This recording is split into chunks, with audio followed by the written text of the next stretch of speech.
Somebody want to tell me why there's a museum exhibit parked in Bay 3? The voice carried the full length of the motor pool, with the ease of a man accustomed to rooms that rearranged themselves around his arrival. Captain Derek Soule stood at the entrance to the vehicle maintenance facility at Fort Campbell, Kentucky, with his hands on his hips and his cover tucked under his arm, and an expression that said he had walked in expecting to find something wrong and was gratified to have found it so quickly. He was 29 years old, West Point ring on his right hand, dress greens pressed to a geometry that suggested personal conviction rather than regulation compliance. Behind him, two first lieutenants shifted their weight with the particular alertness of men who have learned that the safest position in a room is slightly behind their captain. The old man under the Humvee did not respond. He was on a creeper, visible only from the knees down, worn work trousers the color of old concrete, lace-up boots so scuffed and resoled they had become something more geological than manufactured.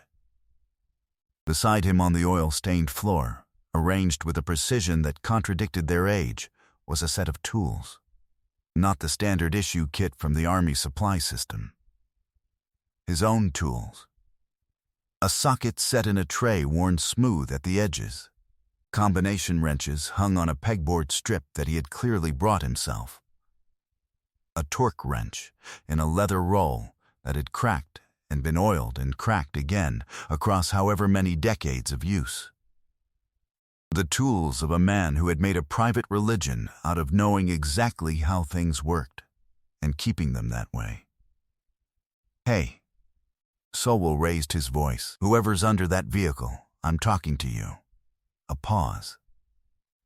Then the creeper rolled out slowly, and the man on it resolved from knees and boots into a full person. He was 79 years old. His name was Eugene Harold Prudhomme, and he had a face that the years had worked on the way weather works on good stone. The lines deep, the structure enduring. Nothing softened, but nothing collapsed either. His hair was white and cut close. His work shirt was olive drab and plain. The kind sold at surplus stores, worn soft as flannel. His hands, as he set down the wrench he was holding, were enormous and deliberate, heavily knuckled, bearing the permanent dark of a man who has worked with engines long enough that the oil has become part of the skin itself. They were perfectly steady. He looked up at Soule with eyes that were pale blue, the color of a winter sky in the hour before it decides whether to clear or close over, and said nothing. Soule looked at the tool tray. He looked at the leather wrench roll. He let a slow, theatrical expression of bemusement cross his face and turned a quarter turn toward his lieutenants. "Sergeant Garza," he said, loud enough to carry to the maintenance sergeant standing at the far bay. "Where did this equipment come from?" Staff Sergeant Garza crossed his arms and said, "Carefully, Mr. Prudhomme brought it, sir. He comes in on Tuesdays to help out." "He comes in on Tuesdays," Soule repeated. He turned the phrase over in his mouth like something he was testing the weight of. "And these are his tools?" "Yes, sir." Soule crouched down to the level of the tool tray with the deliberate performance of a man making a point and picked up one of the combination wrenches, turned it over. "This is a Craftsman, Sergeant, circa approximately." He squinted at the stamp. 1970-something. "This is older than some of our vehicles." He set it down with exaggerated care.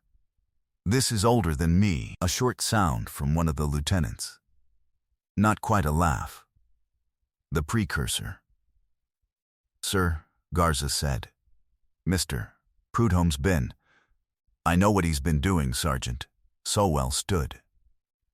He walked to the Humvee's front quarter and rested a hand on the hood, proprietary, the gesture of a man establishing territory. "What I'm asking is why the 161st Maintenance Facility is running a senior center outreach program when it has a readiness rating to maintain." He turned back to Eugene Prudhomme, who had risen from the creeper and was now standing beside it, with no urgency and no particular expression, waiting the way objects wait, without need, without impatience. No offense to our guest, but I'm going to need a competency justification for anyone performing maintenance work on my vehicles who is not in my chain or certified on current Army equipment standards. Sir. The last word added as a concession to the age differential rather than any genuine deference. When did you last attend a vehicle maintenance certification course? Eugene Prudhomme considered this. I learned to rebuild a Continental EOS 895 aircraft engine in 1964, he said. His voice was a quiet, composed sound, the voice of a man who had made so many correct assessments in his life that he no longer felt any urgency about making them. I've kept current since. The Continental EOS. Sowell glanced at his lieutenants. That's a helicopter engine from roughly the Korean War era. So we've established that you are current on equipment from 60 years ago. That's very. The principles don't change, Eugene Prudhomme said. The tolerances don't change. The failure modes don't change. Only the components change. And components are the easy part. Sowell's expression arranged itself around something that was not quite irritation and not quite amusement. The expression of a man who has been unexpectedly answered but does not intend to let that change his direction. Let me be direct, he said. He stepped closer.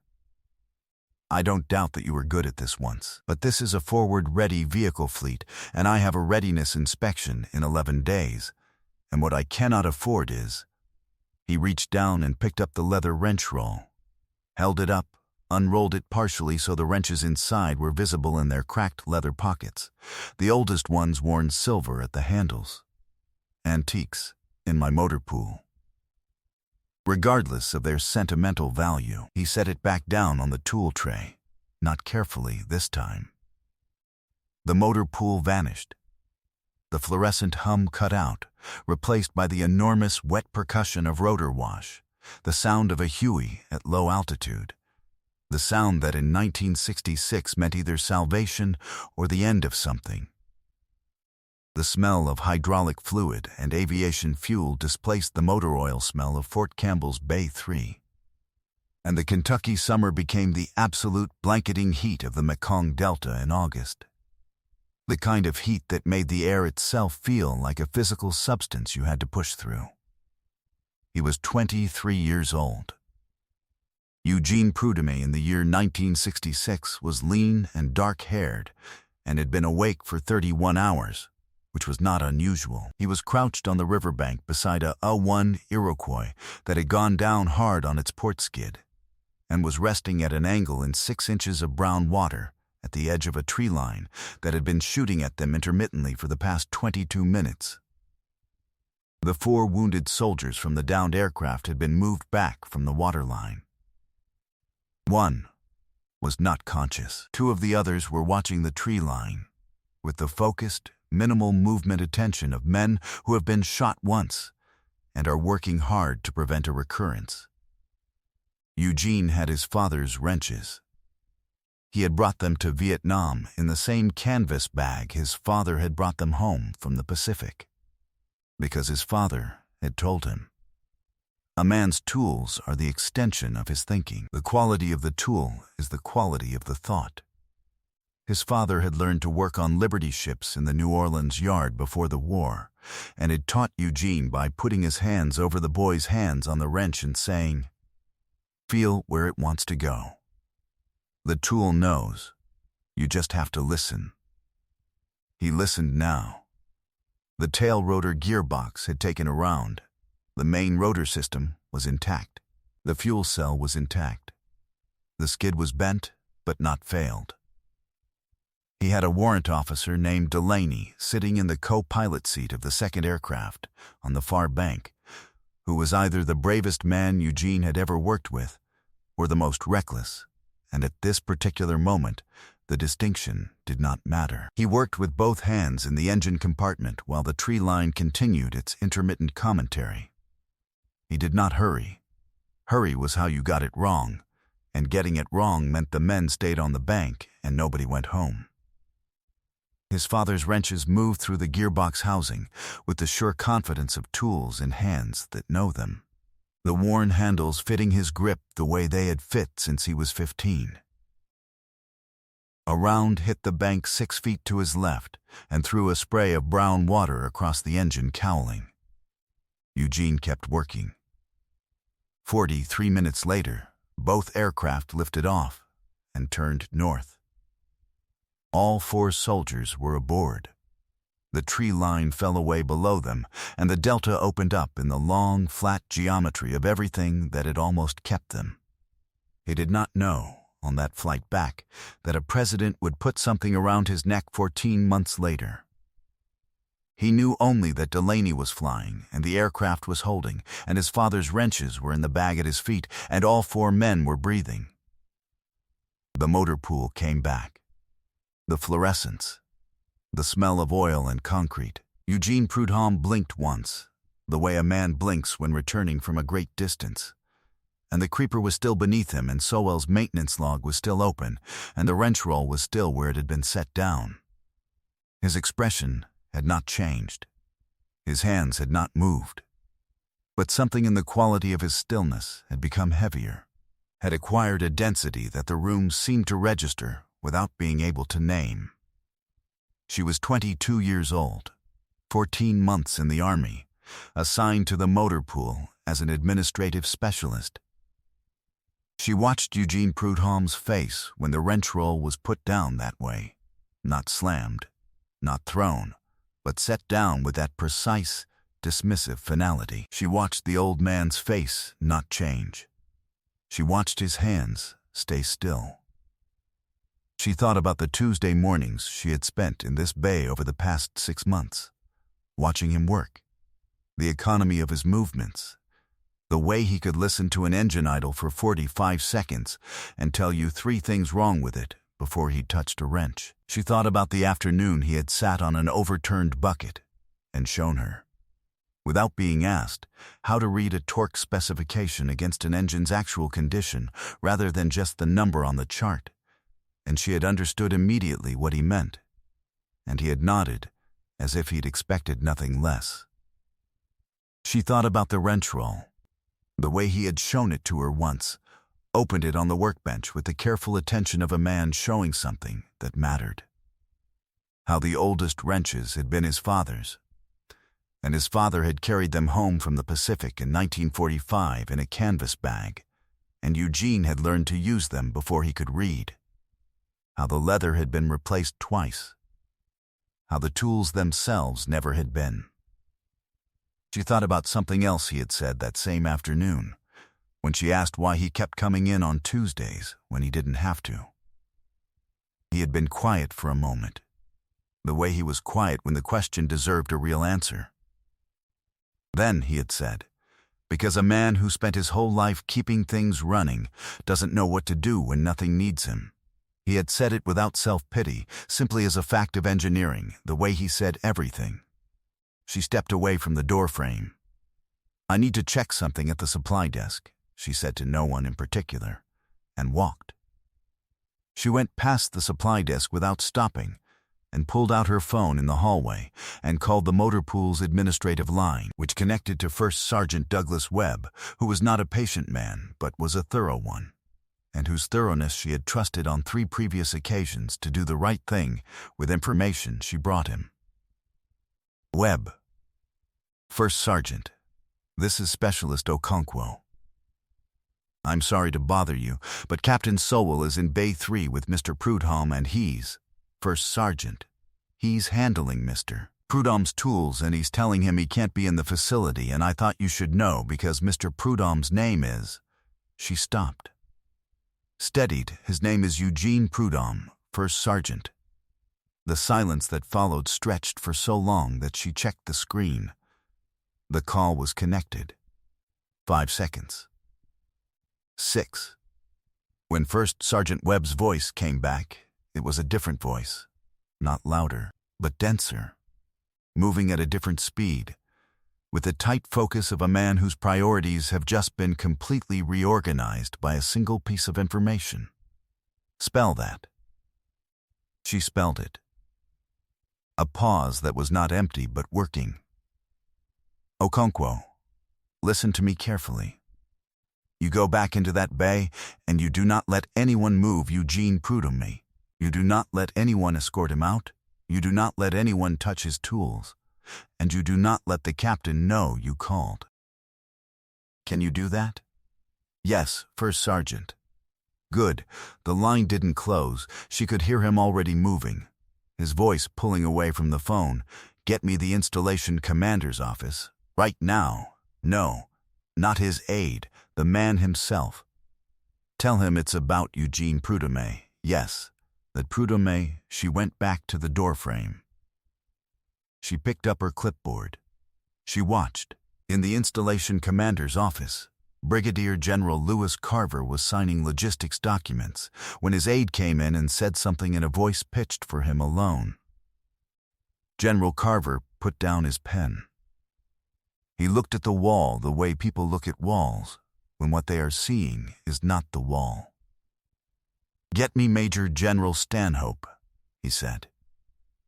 And get me a vehicle. In the outer office, he could hear the quality of the silence on the other end of the phone when the name was given, and then the sound of an institution responding to something that moves faster than rank, because it is older than rank.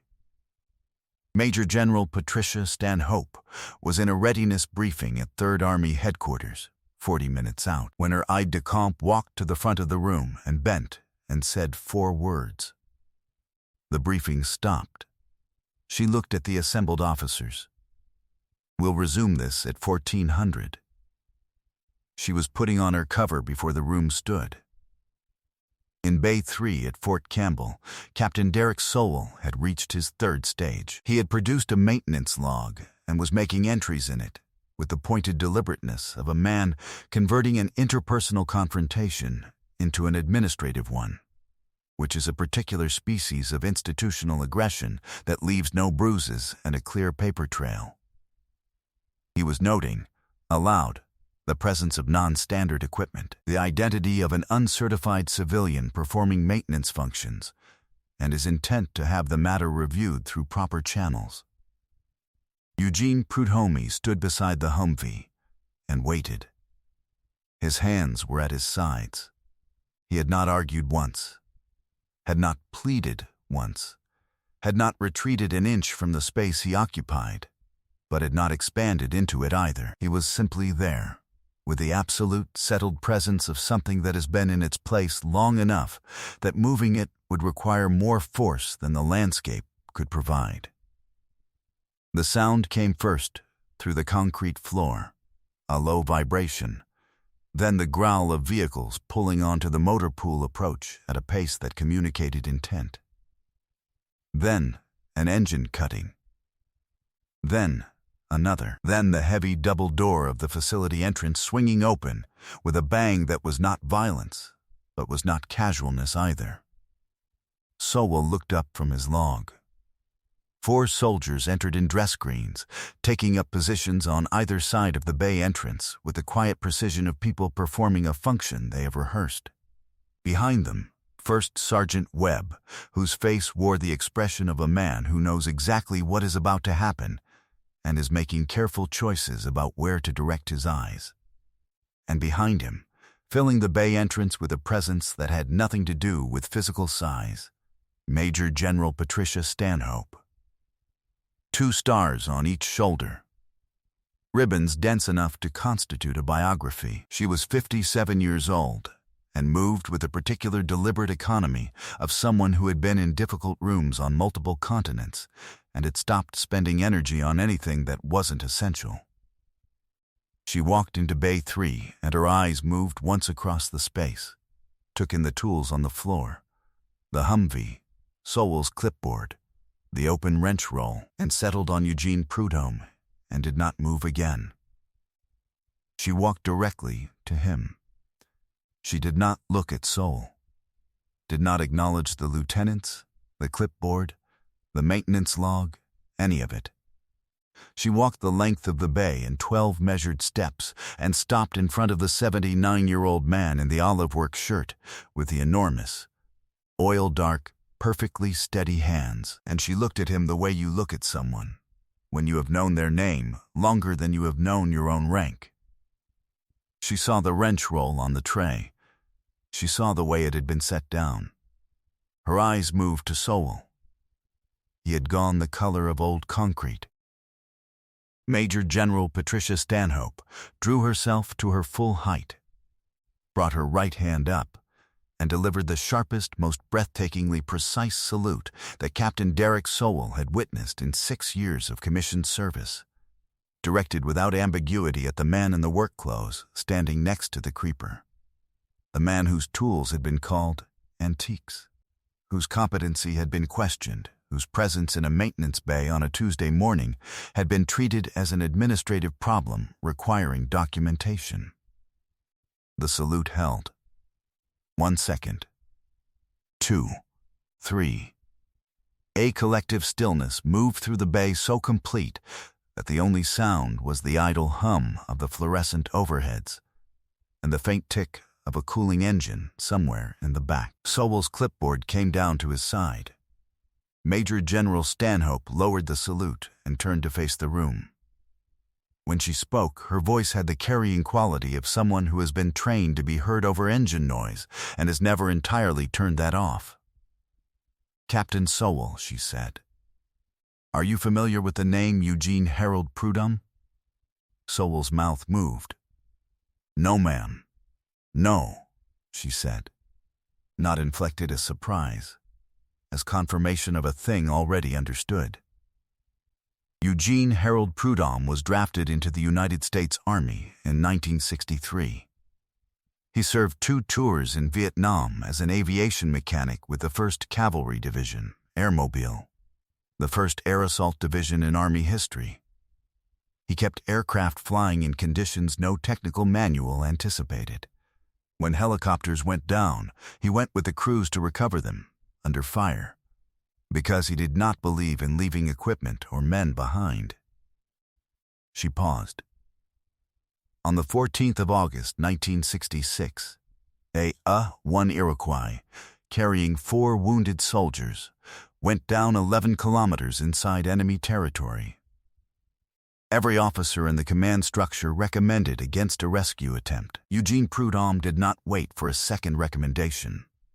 He organized a 3-man recovery, certified a second aircraft that no one else would fly, landed on that riverbank under sustained automatic weapons fire, performed field repairs in 40 minutes, and flew both aircraft and all 4 soldiers out. She let the silence hold. He was awarded the Medal of Honor by the President of the United States in October of 1967. Her eyes moved to the tool tray, to the wrench roll. "Back to Sowell. The tools you handled this morning belonged to his father, who carried them home from the Pacific in 1945. Every crew member who came home because one of Eugene Prudhomme's aircraft did not fail owes something to those tools and to the hands that used them. And you put them down like junk." The silence in Bay 3 was absolute.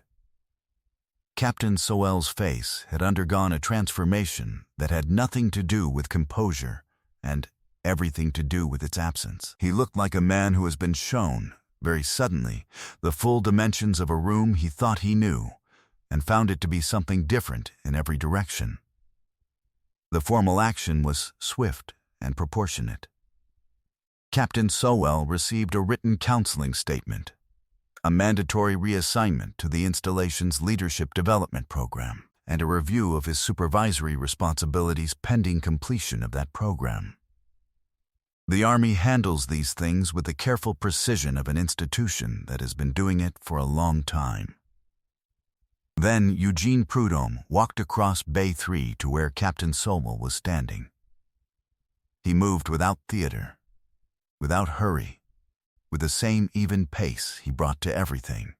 He stopped in front of the younger man and reached out and placed a hand on his shoulder, the same shoulder Sowell had used to lean over him, the same angle of authority reversed. and the touch was gentle. The touch of a man conveying something that force has never been adequate to convey. Sowell did not move. "You've got a good eye for readiness," Eugene Prudhomme said. His voice was the same low, quiet sound it had always been. "That matters. An unready vehicle gets men killed just as surely as the other thing." He let the hand rest for a moment. "Just remember that readiness isn't only on the paper. Sometimes it's in the hands that have been doing this since before you were born." He paused. "The engine in Bay 2 has a miss at idle that your diagnostic will read as a sensor issue. It isn't a sensor issue. It's the third injector. I'll leave you the note." He went back to his creeper, picked up his torque wrench, and rolled back under the Humvee. The fluorescent lights hummed. Somewhere in the back of the facility, an engine ticked. Major General Stanhope exchanged a look with First Sergeant Webb that contained approximately 40 years of institutional history in it, and said nothing more, because nothing more needed saying. She walked back through the double doors into the Kentucky morning, and the vehicles that had come with her pulled away in sequence, and the motor pool returned to the ordinary business of a Tuesday. 7 weeks later, on a Saturday morning in November, Captain Derek Sowell walked into the Fort Campbell PX and found Eugene Prudhomme at the hardware section, comparing drill bits with the unhurried focus of a man who has strong opinions about drill bits. He was thinner in the face than Sowell remembered, or perhaps the memory was the distortion. Perhaps this was simply what the man looked like without the architecture of confrontation around him. Sowell stopped 6 feet away. He stood there for the length of time it takes to decide you are going to do something you cannot rehearse. "Mr. Prudhomme," he said. Eugene looked up. "I said some things that I can't take back. I handled your tools in a way that I didn't know what they were. I know that's not an excuse." He held his ground against the discomfort of the silence. "I'm sorry, sir." Eugene Prudhomme looked at him for a moment with those pale winter sky eyes. Then he looked back at the drill bits and selected one and held it out. "Carbide tip," he said. "For anything harder than softwood. The others walk." He set it in Sowell's hand and moved toward the register. "Walk with me." They walked together through the Saturday morning of the store, the younger man with the drill bit in his hand, and the older man with the same unhurried certainty of step that he brought to hangars and motor pools and every other space he had ever occupied. And whatever was said between the entrance and the door belonged to them. Eugene Prudhomme paid for his items and went out to his truck and drove home through a November morning that was cold and clear, and asked nothing of him except to be in it, which he was. Fully, quietly, in the way he had been present for everything in his life, including the things that had cost the most. There are men walking among us who have been tested in ways that most of us will never understand, and have come back from those tests and resumed the ordinary world without fanfare or declaration, because the ordinary world is where they chose to be. They are in the motor pools and the hardware stores and the quiet Tuesdays of lives that look simple from outside and are bottomless within. You will not always know who they are. They will not tell you. If you were moved by Eugene's story of quiet courage and timeless wisdom, hit that like button, share this video with someone who needs to see it, and be sure to subscribe to Veterans Valor for more stories of America's unassuming heroes.